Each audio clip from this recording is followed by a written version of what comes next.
রাসূল সাল্লাল্লাহু আলাইহি সাল্লাম বলেছেন, মান ফতিহা লাহু মিনকুম বাবুদ দুআ,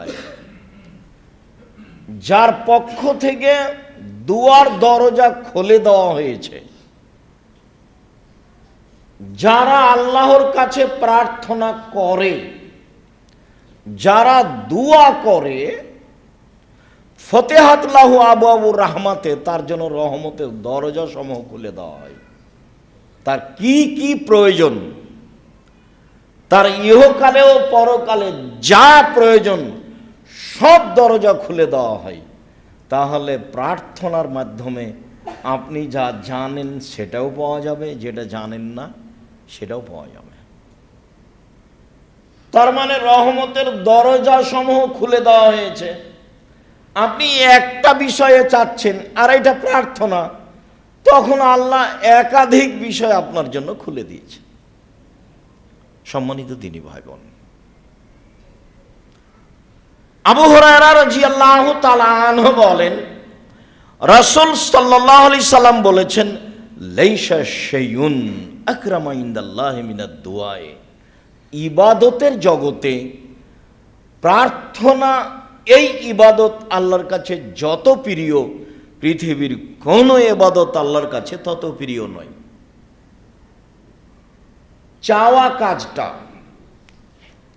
প্রার্থনা কাজটা আল্লাহর কাছে যত প্রিয়, কয়েক লক্ষ টাকা খরচ করে হজ করা কাজটা আল্লাহর কাছে তত প্রিয় নয়।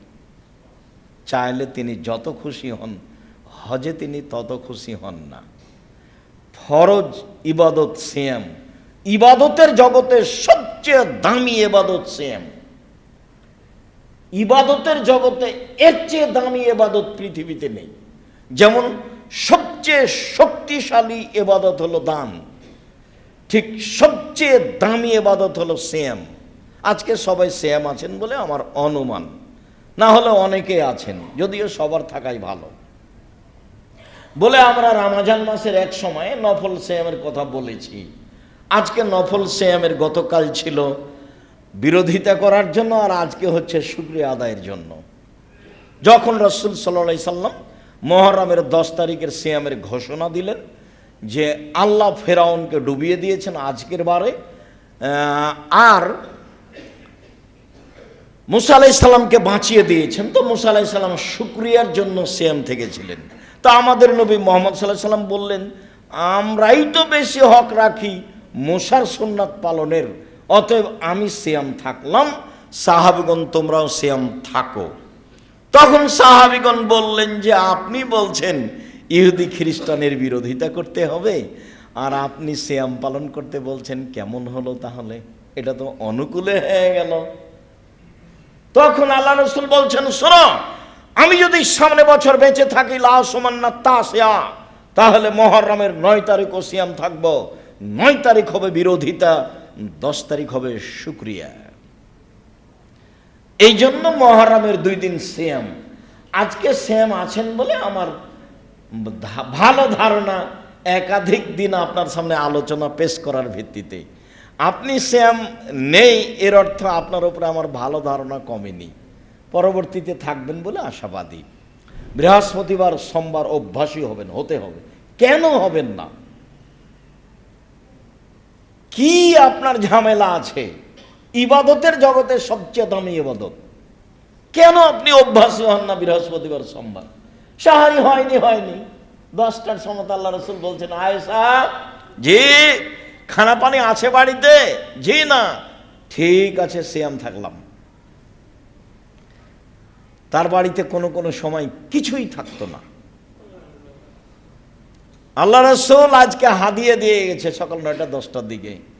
কি হাদিয়া দেখি? এই যে, আর আমি সিয়াম ছিলাম। আচ্ছা ঠিক আছে, নফল সিয়াম ছেড়ে দিলাম, নিয়ে আসো হাদিয়া খাওয়া। সম্মানিত দ্বীনী ভাই বোন, বলছিলাম ইবাদতের জগতে সবচেয়ে দামি ইবাদত সিয়াম। এরপরেও আল্লাহ এতে যত সন্তুষ্ট হন, আপনি কিছু চাইলে তার চেয়ে বেশি সন্তুষ্ট হন। উনি চাইলে বুঝেন যে আমি দিতে পারি। তার একটা ব্যক্তিত্ব আছে, গর্ব তার, অহংকার তার, রাজ্জাক তার নাম, জাব্বার তার নাম, শতাধিক তার নাম আছে।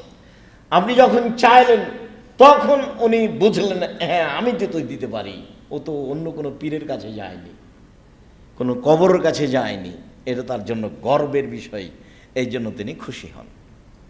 তখন রাসূল সাল্লাল্লাহু আলাইহি ওয়াসাল্লাম বলছেন, লাইসা শাইউন আকরামা ইনদাল্লাহি মিনাদ দুআয়ে, আল্লাহর কাছে চাওয়া কাজটি যত প্রিয়, ইবাদতের জগতে আর কোনো ইবাদত আল্লাহর কাছে তত প্রিয় নয়। আবার একটা কথা সময় আসবে ইনশাআল্লাহ। আবু হুরায়রা রাদিয়াল্লাহু তাআলা আনহু বলেন, রাসূল সাল্লাল্লাহু আলাইহি সাল্লাম বলেছেন, মাল্লাম ইয়াসআলিল্লাহ ইয়াগদাব আলাইহি, যে চায় না, যে প্রার্থনা করে না, তার উপরে আল্লাহ অসন্তুষ্ট হন। মুখখান কেন চুপটি লাগিয়ে থাকবেন কেন? অত দোকানে বসে আড্ডা পিটেন কেন? এই স্বভাব কেন? দিন রাত আপনাকে বলছে এটা খারাপ স্বভাব, এটা নোংরা স্বভাব। আর একজনের বদনাম করে সেটা শোনা লাগে, একটু মুখ খুলেন না কেন? একটু কিছু বলেন না কেন? একটু সময় করে চাস্তের সালাত আদায় করেন না কেন? ইশরাকের সালাত আদায় করেন না কেন? আওয়াবিন সালাত আদায় করেন না কেন? বৃহস্পতিবার সোমবার সিয়াম থাকেন না কেন? কেন থাকেন না? থাকবেন না কেন? এটা তো আপনার কাজ। শ্বাস বন্ধ হয়ে গেলে যোগাযোগ বিচ্ছিন্ন কোনো পথ নেই। তার প্রমাণ আপনার দাদা, তার উপর আপনার দাদি, তার প্রমাণ আপনার বংশ। কোনো পথঘাট নাই পৃথিবীতে কিয়ামত পর্যন্ত তার সাথে যোগাযোগের। তার নাম মরণ। ফাকসুর জিকরা হাজিম লাজ্জাতিল মাউত।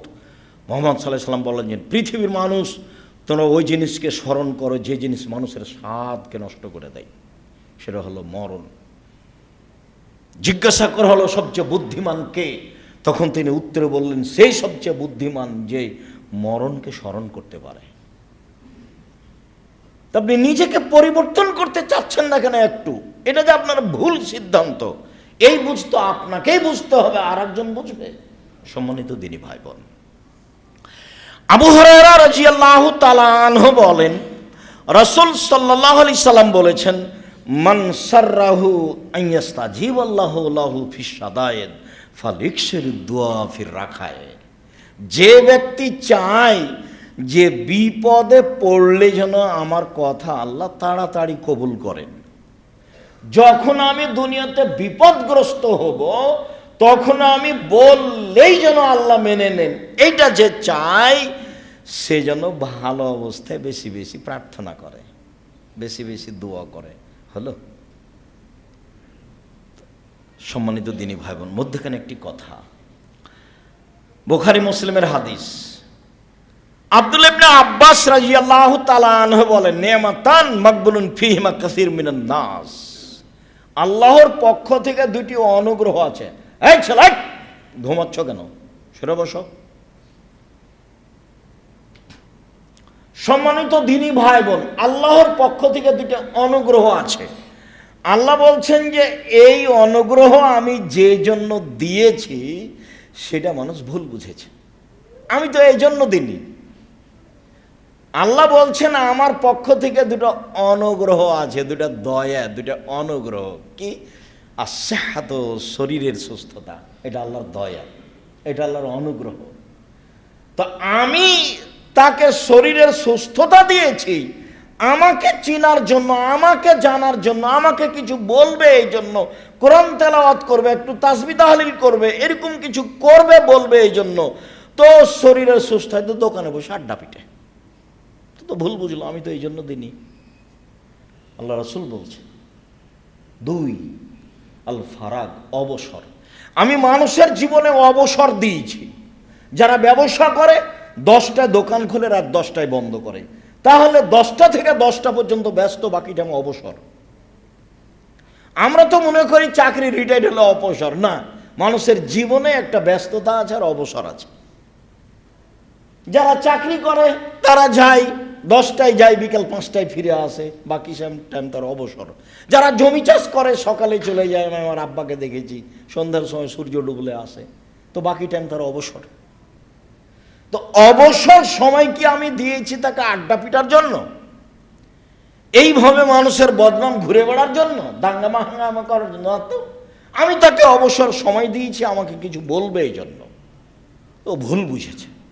তাহলে মানুষ ভুল বুঝছে কোন দুটা জিনিসে? শরীরের সুস্থতাই আমি যে জন্য দিয়েছি সে করেনি। 2, অবসর।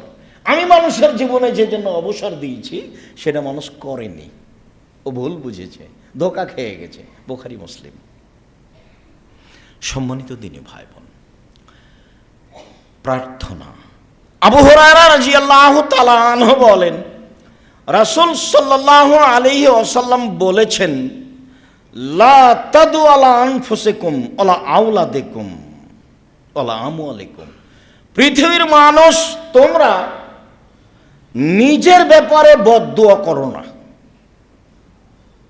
নিজের ব্যাপারে অপ্রয়োজনীয় প্রার্থনা করো না। বেঁচে থাকার চেয়ে মরে যাওয়াই ভালো, এত ঝামেলা। অর্থ সম্পদের ব্যাপারে বদদুয়া করো না, এইসব অর্থ সম্পদ থাকার চেয়ে না থাকাই ভালো। ঝামেলা, এই ঝামেলা সেই ঝামেলা, মামলা মোকদ্দমা, জমি জায়গা, এ কথা বলতে পাবা না। ছেলে মেয়ের জন্য বদদুয়া করতে পাবে না, ছেলে মেয়ে যতই খারাপ হোক। ছেলে মেয়ে মেরেছে, ছেলে মেরেছে, এ কথাই ঠিক। তো আপনি বলতে গেলেন কেন যে তোকে ত্যায্যপুত্র করলাম? তো আপনি তাড়াহুড়া করে অজু করে ঘরে ঢুকে 2 রাকাত সালাত আদায় করে আল্লাহকে বলেন, আমি তো এই ছেলে চাইনি, ছেলে ফিরিয়ে দাও। অবাক, আমার ছেলে আমাকে মারবে কেন? আমি তো এই ছেলে চাইনি, আমি তো এই জন্য ছেলে মানুষ করিনি, আমার ছেলে আমাকে ফিরিয়ে দাও। আমার ছেলে আমাকে মারবে কেন, এই অভিযোগ তোমার কাছে? আমি তো এই জন্য মানুষ করিনি। 24 ঘন্টার মধ্যে সকাল হতে হতে ছেলে যেন আমার কাছে ফিরে আসে, এটা তোমার কাছে দাবি। জোরালোভাবে বলছি, খুব জোরালোভাবে বলতে হবে, একটু পরেই বলছি। সকালে দেখবেন ছেলে আপনার কাছে ক্ষমা চাচ্ছে, এই যে ছেলে ফিরে এসেছে, আমার ছেলে আমাকে ফিরিয়ে দেন। আমার ছেলে আমাকে গালি দিবে কেন? আমি তো এই জন্য লালন পালন করিনি, তার পিছনে আমার পরিশ্রম আছে। আমার স্ত্রী তাকে দুধ খাওয়াইছে, তাকে লালন পালন করেছে, তেল কাজল দিয়ে অনেক শ্রম দিয়েছে, আমাকে গালি দিবে মানে? আমি তো এটা চাইনি।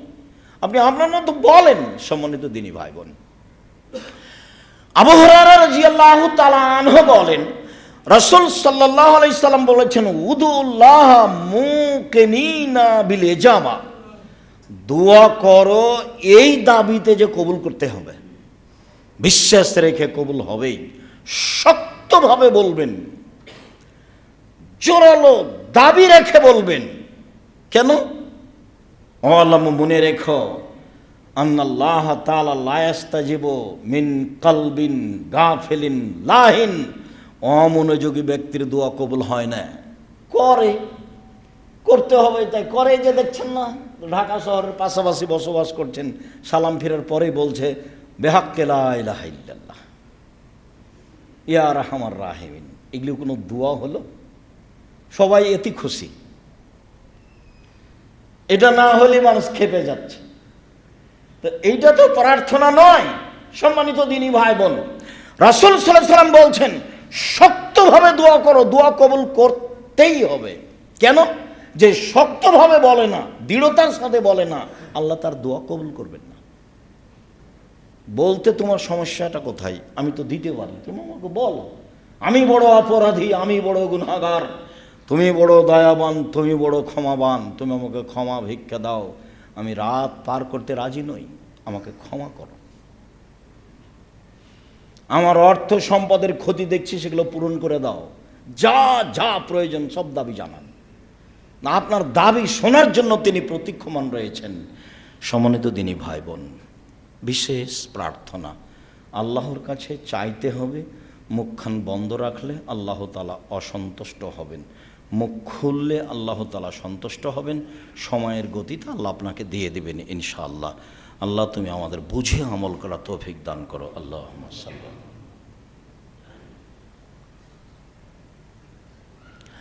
আলহামদুলিল্লাহ বলেন, রাসূল সাল্লাল্লাহু আলাইহি সাল্লাম বলেছেন, ইস্তাজাবুদ দুআ।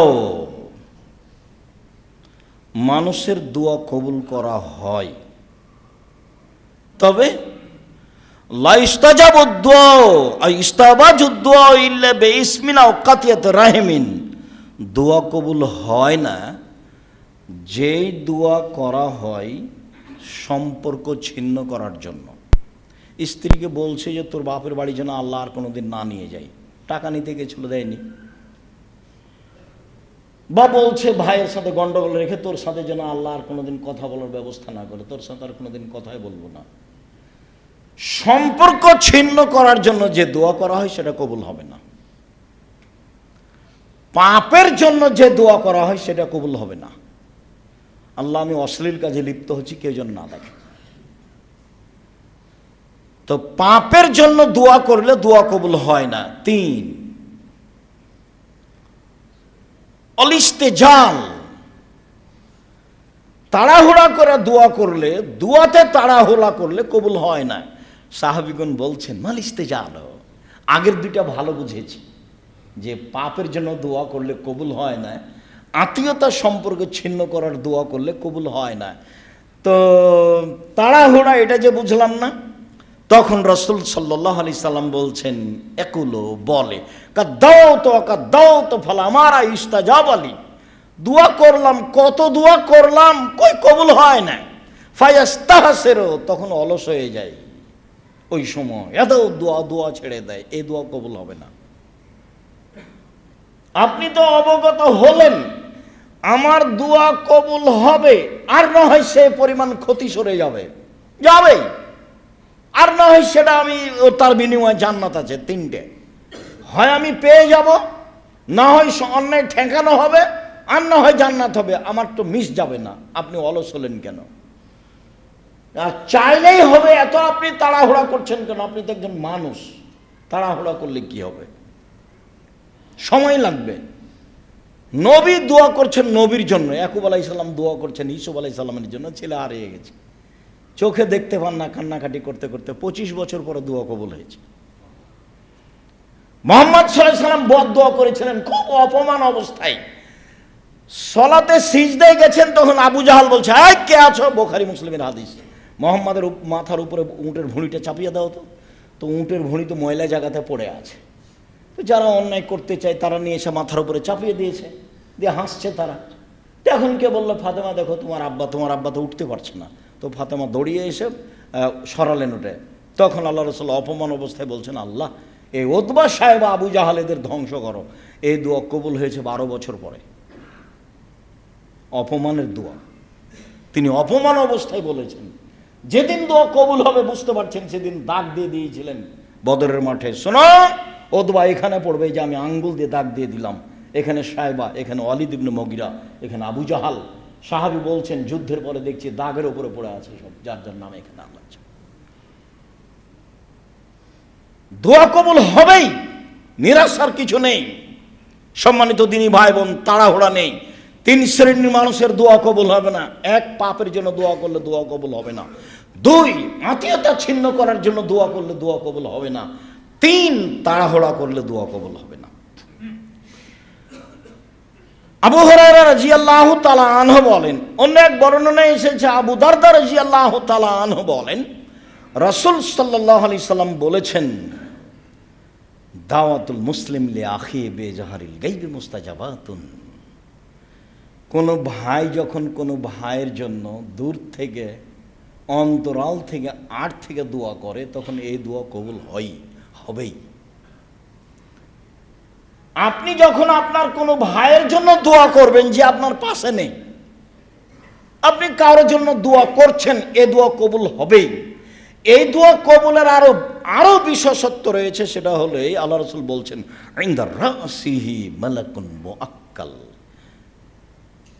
যখন কোনো ব্যক্তি তার ভাইয়ের জন্য কল্যাণের দোয়া করে, তখন তার মাথার পাশে একজন ফেরেশতা থাকেন। যখনই তার ভাইয়ের জন্য কোনো কল্যাণের দোয়া করে, আল্লাহ তুমি তার অর্থ সম্পদে বরকত দান করো, আল্লাহ তুমি তার রুজি রোজগারে বরকত দান করো, আল্লাহ তুমি তাকে পরহেজগারিতা দান করো, আল্লাহ অমুক ব্যক্তিকে তুমি হেদায়েত দান করো, এরকম যখন মানুষ দোয়া করে, তখন এই দোয়া কবুল হবেই। তখন ওই মাথার পাশে নির্ধারিত ফেরেশতা বলেন, ফায়াকুলুল মালাকুল মুআক্কাল বিহি, নির্ধারিত ফেরেশতা বলেন, আমিন, আল্লাহ তুমি কবুল করো। আলাকা বিসলিন, তুমি যে তার জন্য দোয়া করলে তোমার জন্য তাই, তুমি তার জন্য যা করলে তোমার জন্য তাই, তুমি তার জন্য যা দোয়া করলে তোমার জন্য তাই। তা আপনি কি শত্রুর জন্য দোয়া করতে পারবেন? মনটা তো তার উপরে খুব খারাপ হয়ে আছে। এই জন্য কোনো দল সংগঠন মাথায় রাখবেন না, নইলে ওর জন্য দোয়া করতে পারবেন না। আর যখন দোয়া করতে পারবেন না তখন ফেরেশতা আপনার পক্ষে বলবে না। আপনি যখন কারোর জন্য দোয়া করবেন তখন ফেরেশতা আবার আল্লাহকে বলবেন যে আল্লাহ তুমি এটা কবুল করো, আর যে দোয়া করছে ওর জন্য, যে করছে ওর জন্য তাই করে দাও, ওর জন্য তাই করে দাও। ও যে আর একজনের জন্য বললো তুমি তার জন্য করে দাও, তো ও লস খাবে, ও আর একজনের জন্য বলছে, তো তুমি ওটা তার জন্য করে দাও।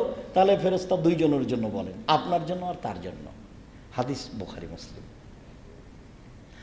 আবু হুরায়রা রাদিয়াল্লাহু তাআলা আনহু বলেন, রাসূল সাল্লাল্লাহু আলাইহি সাল্লাম বলেছেন, সালাসাত দাওয়াতিন মুস্তাজাবাতুন লা শাক্কা ফিহিন্না, তিন শ্রেণীর মানুষের দোয়া কবুল হবেই, মিস যায় না। এক, দাওয়াতুল মুসাফির, মুসাফিরের দোয়া। যখন সফরে থাকবেন তখন নিজের জন্য, আহল পরিবারের জন্য, জাতির জন্য দোয়া করবেন, দোয়া কবুল হবে, তাতে সন্দেহ নেই। দুই, দাওয়াতুল ওয়ালিদ, পিতামাতার দোয়া। ভুলেও কখনো বদদোয়া করবেন না ছেলে মেয়ের জন্য। বদদোয়া করলে ছেলে মেয়ের জন্য বাপ মায়ের দোয়া কবুল হয়ে যায়, নিশ্চিত হবে, এই কথা আল্লাহ রাসূল বলছেন, যাতে কোনো সন্দেহ নেই। আর আপনার তো জানা আছে, ওই যে জোরাইজের মা জোরাইজকে বলল জোরাইজ, তখন জোরাইজ সলাত আদায় করছিল। জোরাইজ ভাবছে যে মায়ের সাথে কথা বলবো না সলাত আদায় করবো, মায়ের সাথে কথা বলবো না সলাত আদায় করবো, একটু দেরি হয়ে গেছে। তখন মায়ে বলছে, আল্লাহ আমার ছেলে আমার কথা ছাড়া দিল না, ও যেন একটা পতিতালয়ের মহিলার সাথে সাক্ষাৎ না হওয়া পর্যন্ত তার মরণ না হয়। উল্টা দোয়া, কঠিন দোয়া, দোয়া তো কবুল হয়ে গেছে। একজন মহিলা এসে বলছে যে আমি তোমার সাথে অশ্লীল অন্যায় কাজ করতে চাই। না না, তা তো হবে না। তখনও একটা রাখালের সাথে অন্যায় করে একটা সন্তান জন্ম নিল, দিয়ে বলল মহিলা যে এই ছেলেটা হলো জোরাইজের। জনগণ এসে জোরাইজের ঘর বাড়ি ভেঙে দিল, একে একবারে রাস্তায় টেনে নামিয়ে হেঁচড়ে গালিগুলো যে ভর্তি করলো। জোরাইজ উজু করলেন, 2 রাকাত সালাত আদায় করলেন, অজু করে 2 রাকাত সালাত আদায় করে বলছেন, আল্লাহ এই ছেলে তুমি বলো তোমার বাপকে, দুধের ছেলেকে বলছে। তখন দুধের ছেলে বলছে আমার পিতা হচ্ছে রাখাল, গরু ছাগলের রাখাল। দেখেন উপদেশ বইয়ে আল্লাহ ভরসার আলোচনাতে দেওয়া আছে। একই বল, হ্যাঁ আল্লাহ ভরসা। অজু করে 2 রাকাত সালাত আদায় করে ওই বাচ্চাকে বলছে যে তুমি বলো তোমার বাপকে। তখন দুধের বাচ্চা বলছে যে আমার পিতা হলো রাখাল। আর জনগণ বুঝেছে যে এই ছেলের পিতা হলো জোরাইজ, ওর মা বলে দিয়েছে, বাচ্চার মা। ভুলেও কখনো ছেলে মেয়ের জন্য বদদোয়া করবেন না, যেটা বলেছি সেটাই করবেন। ছেলে অন্যায় করেছে, মেরেছে, আল্লাহর কাছে ফেরত চান। আপনি তো এই জন্য ছেলে মানুষ করেননি, করবেন কেন? 2, দাওয়াতুল মাজলুম, মাজলুমের দোয়া। ভুলেও কোনোদিন মানুষের প্রতি জুলুম করিয়েন না। যখন বুঝতে পারছেন এটা জুলুম, ফিরে আসবেন। যখন আপনি বুঝতে পারছেন এটা জুলুম, তখন ফিরে আসবেন। ভুলেও কোনোদিন মানুষের উপর দাপট দেখাবেন না, ক্ষমতা দেখাবেন না। বহুদিন বলেছি, যারা সবচেয়ে ক্ষমতা দেখিয়েছে তারা 2-1 মিনিটে মরে গেছে, আদ সামদ। আর যারা তার পরবর্তীতে ক্ষমতা দেখিয়েছে ফেরাউন, তারা 5-7 মিনিটে মারা গেছে, ফেরাউন ডুবে গেছে। আর আপনাদের নেত্রীর বয়স ছিল 45 মিনিট, মনে কিছু নেবেন না। ক্ষমতা দেখিয়ে, দাপট দেখিয়ে 1 মিনিট বেঁচে থাকার চেষ্টা করবেন না, ভুল হিসাব। দাপট মিশে যায় তা আপনার চোখের সামনে, আপনি নিজে দেখেছেন।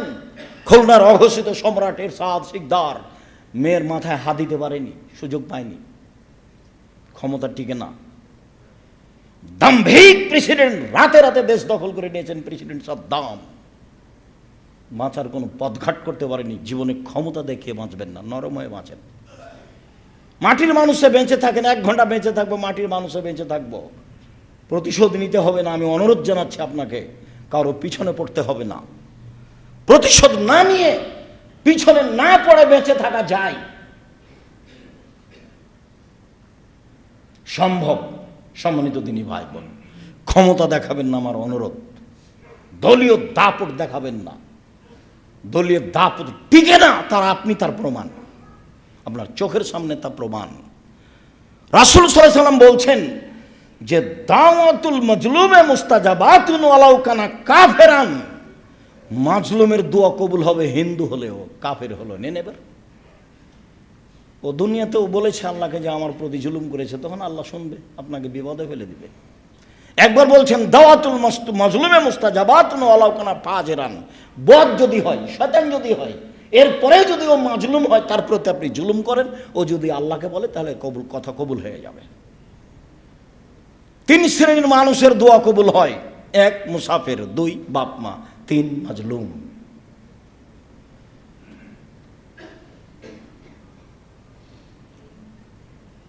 মুআয ইবনে জাবাল রাদিয়াল্লাহু তাআলা আনহু বলেন, রাসূল সাল্লাল্লাহু আলাইহি ওয়াসাল্লাম বলেছেন,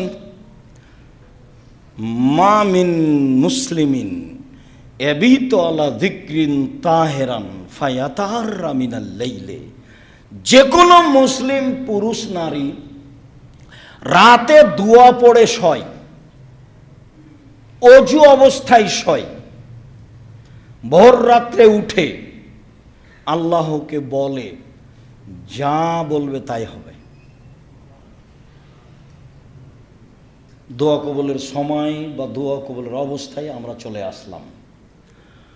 মুআয ইবনে জাবাল রাদিয়াল্লাহু তাআলা আনহু বলেন, রাসূল সাল্লাল্লাহু আলাইহি সাল্লাম বলেছেন, মানুষ যদি দোয়া পড়ে শয়, দোয়া অনেক আছে, যেটা ছোট সেটা তো পারবেন অন্তত, আল্লাহুম্মা বিসমিকা আমতুওয়াহি। এমনি ঘুমিয়ে যান কেন?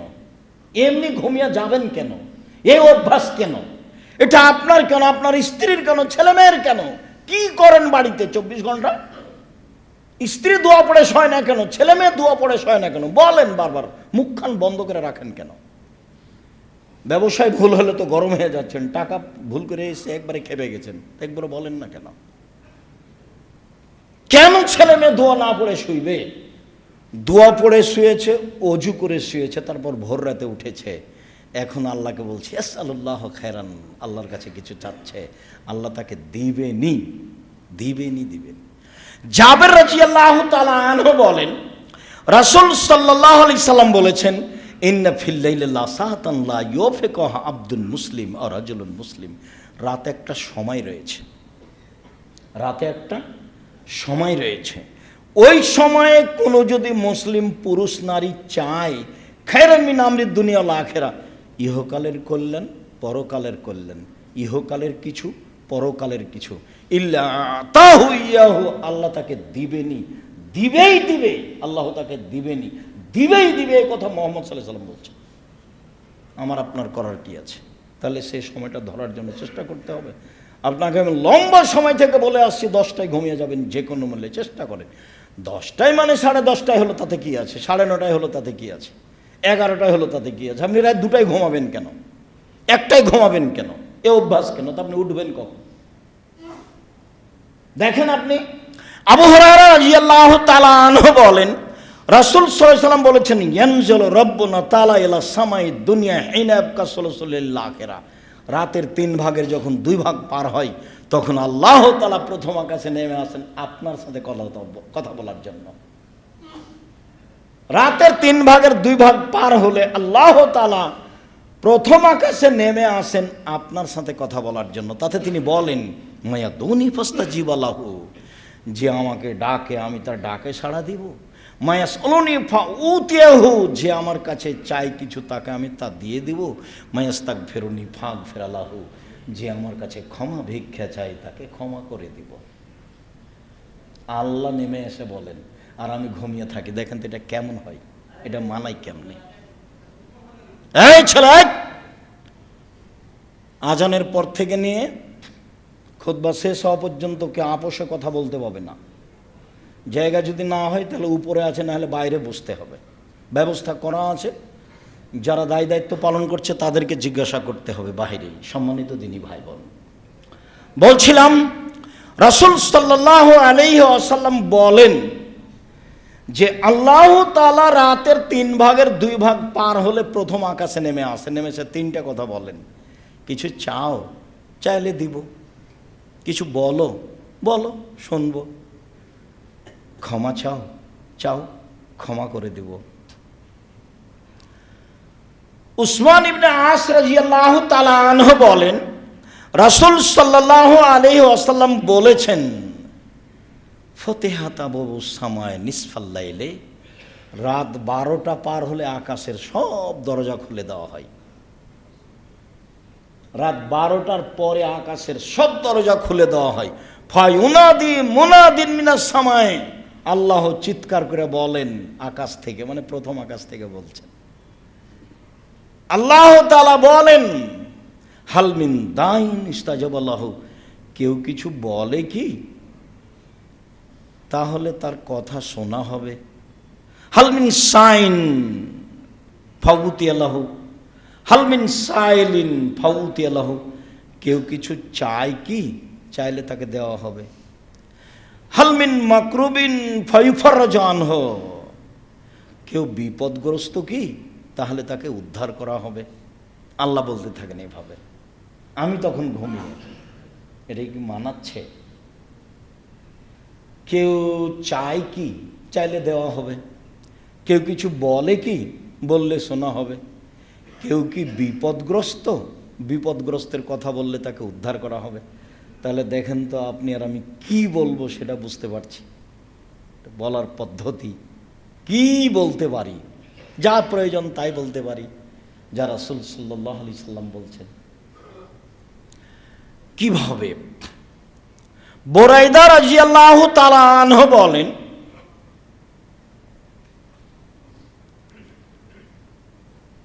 সামিয়া রাসূলুল্লাহ সাল্লাল্লাহু আলাইহি ওয়াসাল্লাম রাজুলান ইয়াকুলু, আল্লাহর রাসূল একজন লোককে বলতে শুনলেন। লোকটা বলছে, আল্লাহুম্মা ইন্নী আসআলুকা বিআন্নাকা আনতাল্লাহ, হে আল্লাহ, আমি তোমার কাছে চাচ্ছি এই জন্য যে তুমি আল্লাহ, তুমি আল্লাহ, এই জন্যই তো চাচ্ছি। লা ইলাহা ইল্লা আনতা, তুমি ছাড়া তো কোনো মাবুদ নেই। আল আহাদ আস-সামাদ, তুমি একক নিরপেক্ষ মুখাপেক্ষীহীন। আল্লাযী লাম ইয়ালিদ ওয়া লাম ইউলাদ, যিনি কাউকে জন্ম দেননি, যিনি কারো কাছে জন্ম নেননি। আল্লাহ ইয়াকুল্লাহ কুফুয়ান আহাদ, তার সমকক্ষ কেউ নেই। এই পর্যন্ত যখন লোকটি বলল, তখন আল্লাহ রাসূল বলছেন, দা আল্লাহ বিসমিহিল আজম, লোকটি ইসমে আজম দিয়ে প্রার্থনা করেছে। লোকটি ইসমে আজম দিয়ে প্রার্থনা করেছে। এই যা সুইলা বিহি আতা, এ দিয়ে চাইলে আল্লাহ দিয়ে দেন, এই দিয়ে চাওয়া হলে আল্লাহ দিয়ে দেন। ওই যা দুয়া বিহি আজাবা, এই দিয়ে প্রার্থনা করলে কবুল করে নেন, এই দিয়ে প্রার্থনা করলে আল্লাহ কবুল করে নেন। তাহলে কবুল হওয়ার জন্য এইটা একটা জরুরি বিষয়। সাদ রাদিয়াল্লাহু তাআলা আনহু বলেন, রাসূল সাল্লাল্লাহু আলাইহি ওয়াসাল্লাম বলেছেন, দাওয়াতু জিন্নুনে ওয়া ফি বাতনিল হুত, লা ইলাহা ইল্লা আনতা সুবহানাকা ইন্নী কুনতু মিনাজ জালিমিন। ক্বালা রাসূলুল্লাহ সাল্লাল্লাহু আলাইহি সাল্লাম, লা ইয়াদু বিহা রাজুলুন মুসলিম ইল্লা ইস্তাজাবা লাহু। কোন মানুষ যদি ইউনূস আলাইহিস সালামের ওই দোয়া পড়ে, যে দোয়া তিনি মাছের পেটে বলেছিলেন। ইউনূস আলাইহিস সালাম মাছের পেটে বলেছিলেন, লা ইলাহা ইল্লা আনতা সুবহানাকা ইন্নী কুনতু মিনাজ জালিমিন। এখানে কিন্তু আমাকে বাঁচাও এরকম কোনো কথা নেই, তুমি ছাড়া কোনো মাবুদ নেই, তোমার আমি পবিত্রতা ঘোষণা করছি, আমি অপরাধীদের একজন, তবে পাপী স্বীকৃতি আছে, আমি পাপ করেছি তার স্বীকৃতি আছে। এক, তুমি ছাড়া কোনো মাবুদ নেই। দুই, তুমি পাক পবিত্র। তিন, আমি অপরাধী। এখন আল্লাহ বলছেন, ইউনূস যদি এই দোয়া মাছের পেটে না বলতো, তাহলে আমি ইউনূসকে কিয়ামত পর্যন্ত মাছের পেটে রেখে দিতাম। এই দোয়া দিয়ে আমি তাকে বাঁচিয়ে দিয়েছি। তারপর আল্লাহ রাসূল বলছেন, যে কোনো পুরুষ, যে কোনো নারী, যে কোনো পুরুষ, যে কোনো নারী, ফিসাইন, যে কোনো বিষয়ে এই দোয়া পড়বে, ইস্তাজাবা লাহু, আল্লাহ তার দোয়া কবুল করে নেবেন।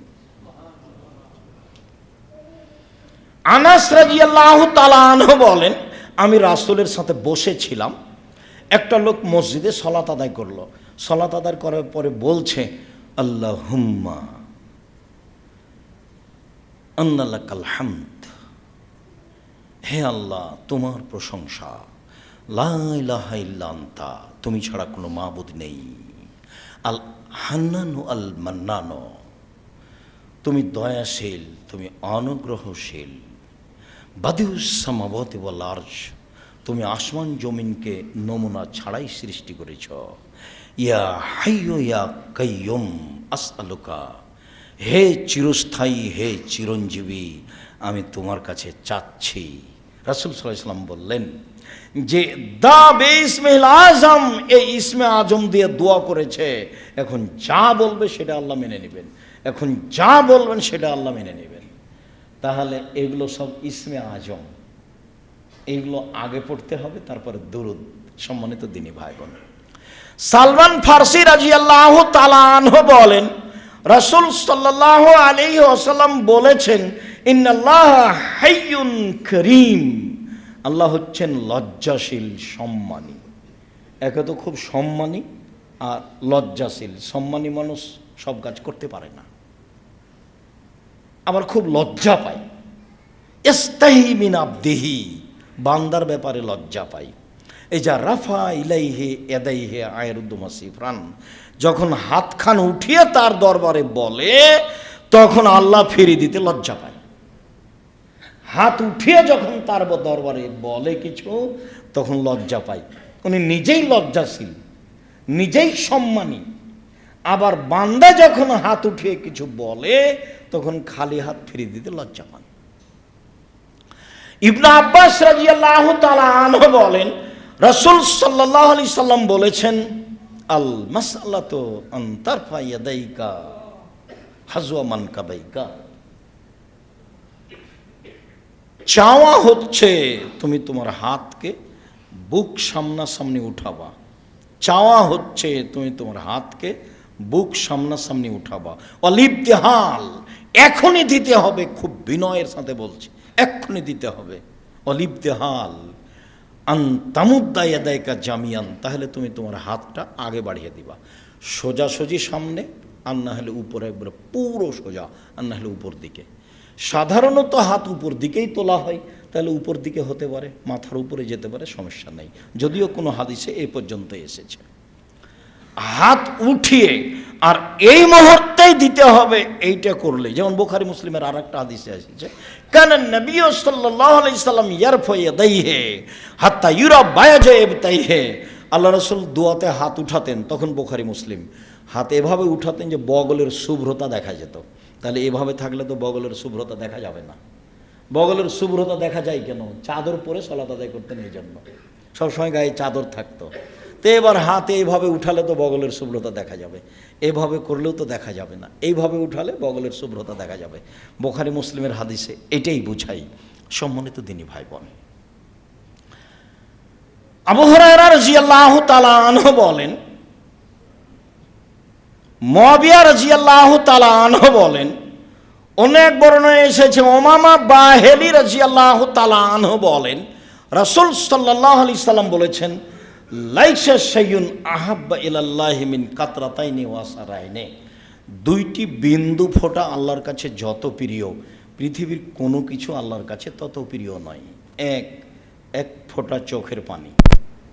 আলোচনার প্রারম্ভে বলেছি যে চাওয়া কাজটা আল্লাহর কাছে যত প্রিয়, কোনো ইবাদত আল্লাহর কাছে তত প্রিয় নয়। এবার বলছি যে এক ফোঁটা চোখের পানি আল্লাহর কাছে যত প্রিয়, কোনো ইবাদত আল্লাহর কাছে তত প্রিয় নয়। সম্মানিত দিনী ভাই বোন, এবার আমরা কাছাকাছি চলে আসি। এক, চাওয়া কাজটা সবচেয়ে প্রিয়।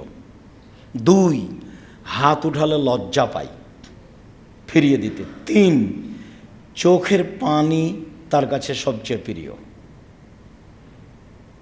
চার, ইসমে আজম যেভাবেই হোক, কিছুই যদি মুখস্থ না থাকে তাহলে লা ইলাহা ইল্লা আনতা সুবহানাকা ইন্নী কুনতু মিনাজ জালিমিন। তারপরে দুরূদ ইব্রাহিম। কেন? উমর রাদিয়াল্লাহু তাআলা আনহু বলেন, তোমার দোয়া আকাশের উপরে যাবে না দুরূদ ছাড়া, কিছুই যাবে না। তাহলে প্রথমে বলি ইসমে আজম। ইসমে আজম সিরিয়াল দোয়ার বইয়ে দেওয়া আছে, না হলে বক্তব্যের থেকে নিতে পারি। যদি না পারি তাহলে লা ইলাহা ইল্লা আনতা সুবহানাকা ইন্নী কুনতু মিনাজ জালিমিন।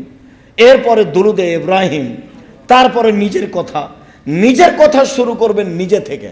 আল্লাহ তুমি আমাকে বাঁচাও, আল্লাহ তুমি আমাকে ক্ষমা করো, আল্লাহ তুমি আমার মান সম্মান রক্ষা করো। কি চান নিজের জন্য, এরপরে বাপ মায়ের কাছে যাবেন, আল্লাহ তুমি আমার বাপ মাকে ক্ষমা করো, তারা সাধারণ মানুষ ছিল, তাদের ভুল ত্রুটি থাকতেই পারে, আমি তার সন্তান হিসেবে তোমার দরবারে প্রার্থনা করছি, তুমি আমার বাপ মাকে ক্ষমা করো।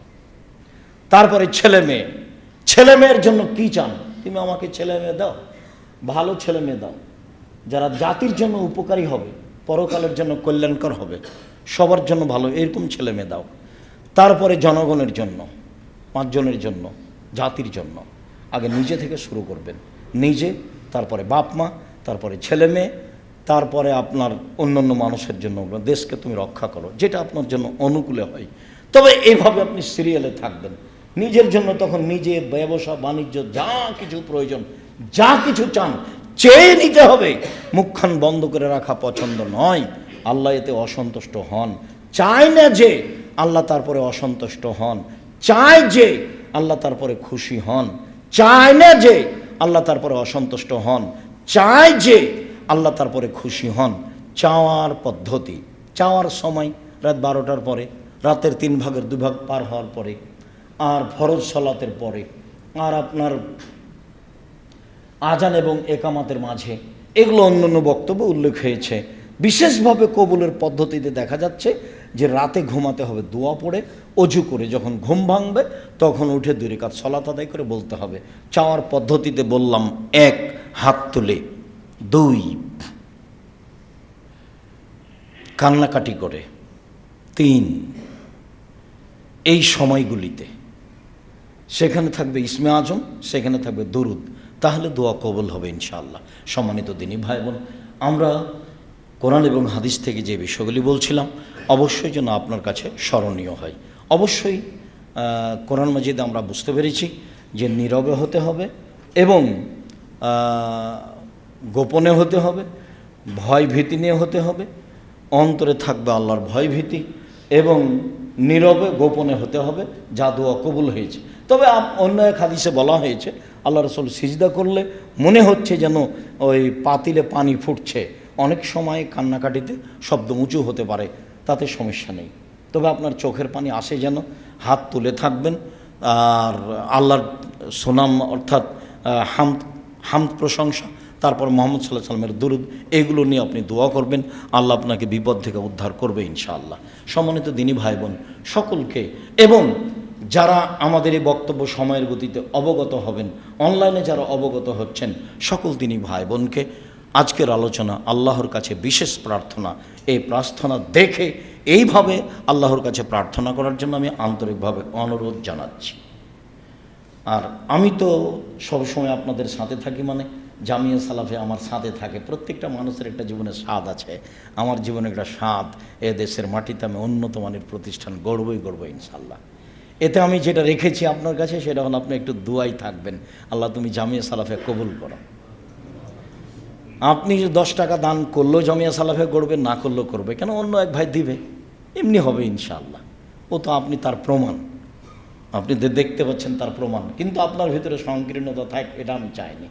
আপনার সাথে, আপনার পরিবারের সাথে জামিয়া সালাফিকে সাথে দেবেন। আল্লাহ আমাদের যারা মারা গেছে তুমি তাদের কবরের শাস্তি মাফ করো, যারা কবরে আছে তুমি তাদের কবরকে প্রশস্ত করো। এই গ্রামে বেড়ায়েতে যারা মুরব্বীরা ছিল, মসজিদের সাথে জড়িত ছিল, জনসেবায় সম্পৃক্ত ছিল, আল্লাহ তুমি তাদের কবরের শাস্তি মাফ করো, তুমি তাদের কবরকে আলোকিত করো, তুমি তাদের কবরকে প্রশস্ত করো। আমরা যারা অসুস্থ বাড়িতে, হাসপাতালে, তুমি তাদের সেবা দান করো। আমরা যারা বেঁচে আছি তুমি তাদেরকে তোমার রাসূলের পদ্ধতি অনুযায়ী চলার তৌফিক দান করো। আজকের আলোচনা অনুযায়ী সময়ে সময়ে যেন তোমার কাছে একটু কিছু চাইতে পারে, প্রার্থনা করতে পারে, নিজের জন্য, ছেলেমেয়ের জন্য, পরকালের জন্য, জাতির জন্য।